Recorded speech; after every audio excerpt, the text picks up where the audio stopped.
प्रणाम मेरे प्यारे दोस्तों, शिव तंत्रा में आपका स्वागत है। यहाँ पर किसी व्यक्ति ने पूछा है, कमेंट्स करा है कि गुरुदेव, कुछ ऐसा हो सकता है कि हम विधि ना करें, हम साधना नहीं करें, जैसे हम बीमार होते हैं और दवाई खाते हैं हम ठीक हो जाते हैं, कुछ ऐसा हो सकता है?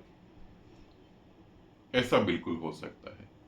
आप मुझसे पूछें, इतने उपाय हैं, इतने उपाय हैं कि मैं बताते बताते थक जाऊंगा, मेरा जीवन खत्म हो जाएगा, उपाय फिर भी बचे रहेंगे। अनंत उपाय हैं।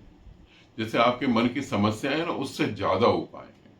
तो पूछा है कुछ ऐसी चीज जो हम बीमार पड़े दवाई खाते हैं ठीक हो जाते हैं, बिल्कुल ऐसी चीज है। उसे कहते हैं शिव भभूत। शिव भभूत, ठीक है। अब ये शिव भभूत जो है, इसे आप कैसे यूज करेंगे? इसे आप मत्थे पे लगा सकते हैं, अपनी थर्ड आई पे लगा सकते हैं, अपने कंठ पे लगा सकते हैं, अपने हृदय पे लगा सकते हैं, अपनी नाभि पे लगा सकते हैं। अगर पीरियड्स हो रहे हैं फीमेल को तो वो नाभि पे नहीं लगाएगी, है ना, बाकी सब जगह लगा सकते हैं। ये भभूत कैसे आपको बचाएगी? ये भभूत आपको नेगेटिव एनर्जी से बचाएगी। कोई कितना भी बड़ा तांत्रिक क्यों ना हो, कोई कितना बड़ा तांत्रिक हो, जब वो आप पे ब्लैक मैजिक या कुछ ऐसी क्रियाएं कर रहा है तो ये भभूत आपको उससे भी बचाएगी।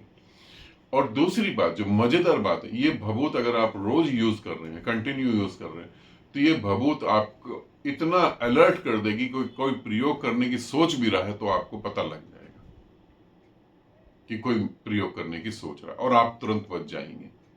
ठीक है ना। ये भभूत आपको अच्छी नींद दिलाने में हेल्प करेगी। ये भभूत बहुत सारे काम करने वाली है। आपकी संकल्प शक्ति कमजोर हो गई है तो ये भभूत आपकी संकल्प शक्ति को बढ़ाएगी। आप फिजिकली वीक लग रहे हैं तो ये भभूत आपके कॉन्फिडेंस को बढ़ाएगी।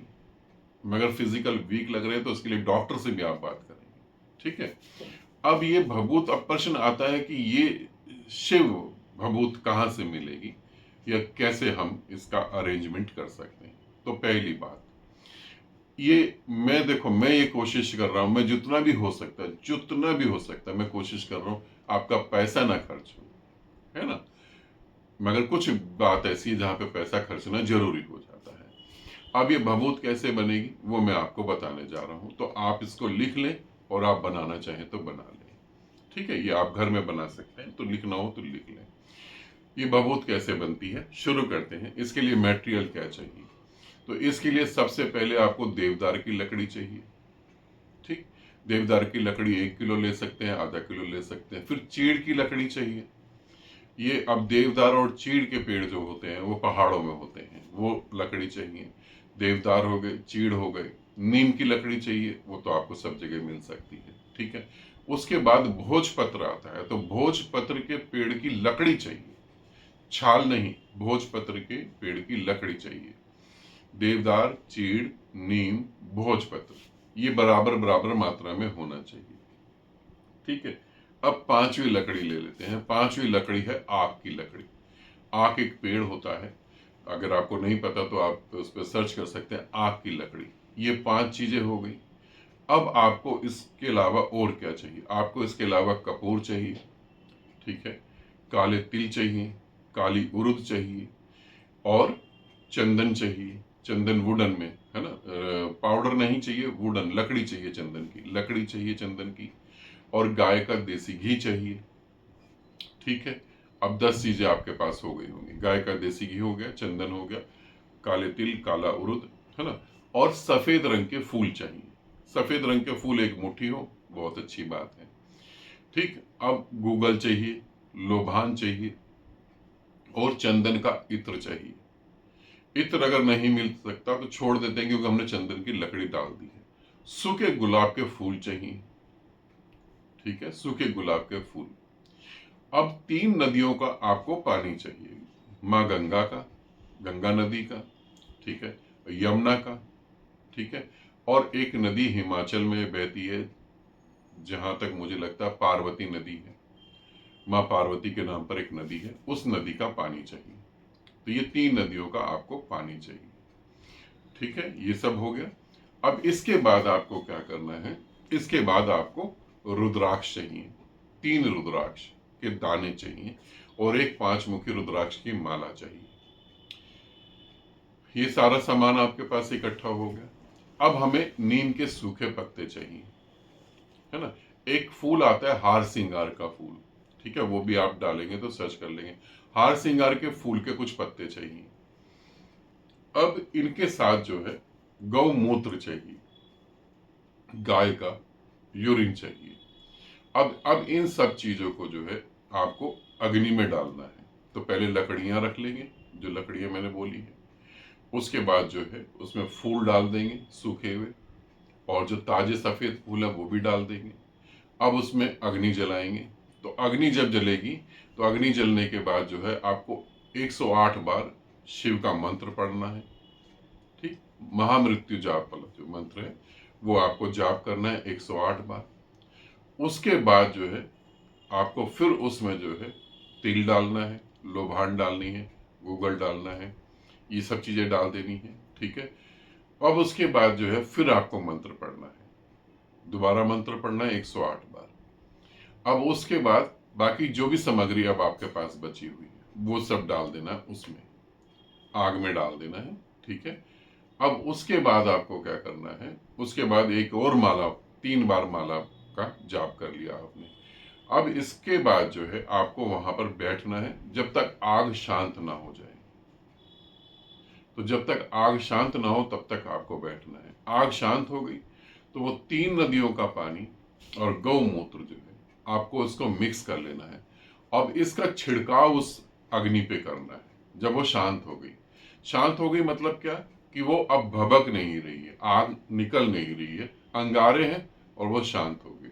अब उसके ऊपर आपको छिड़काव कर देना है, ठीक है। कपूर और देसी घी से आपको अग्नि जलानी है।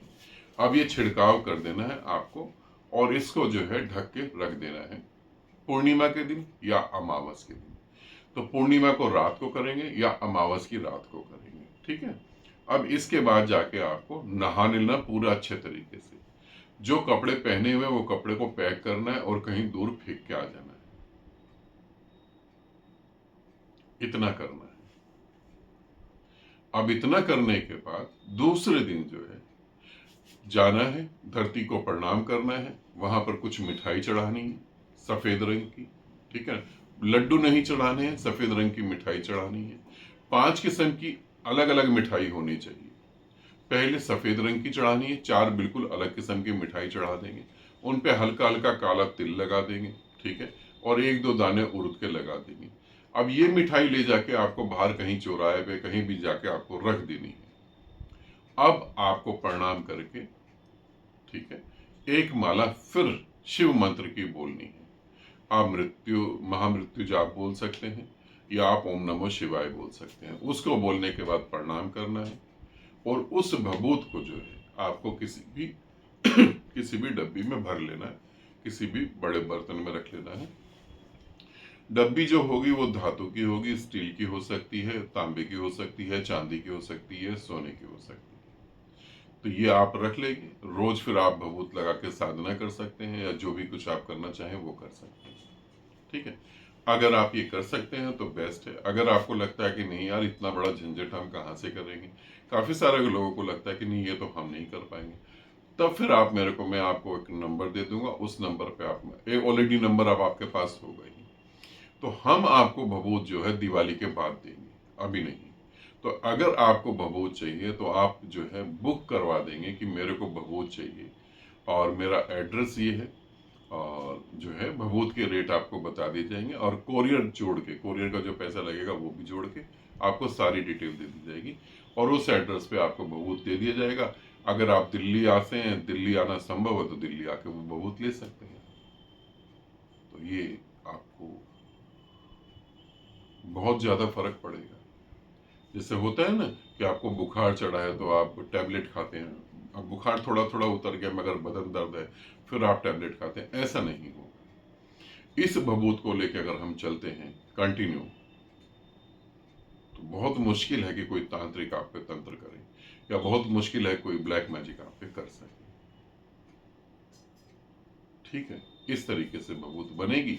आप बना सके तो बहुत अच्छी बात है, और बना भी सकते हैं, ऐसा तो कुछ भी नहीं है। क्योंकि आग अगर हम जो जलाते हैं, जैसे आधा किलो भी लकड़ियां लेते हैं, तो आग जब जलाते हैं तो कम से कम 3 से 4 घंटे में आग शांत हो जाती है। तब तक आप वहां बैठे रहेंगे, जब शांत हो जाएगी तब उस पर जल छिड़क देना है, वो जो 4 जो बन रहा है मिनट, ऐसे कर सकते हैं। तो अब इस वीडियो में इतना ही बता पाऊंगा, और वीडियो में कमेंट्स बॉक्स में हर हर महादेव जरूर लिखें, और आपके भीतर बैठे उस महादेव को, उस परमात्मा को मेरा प्रणाम, बहुत सारा प्रेम आप सभी को।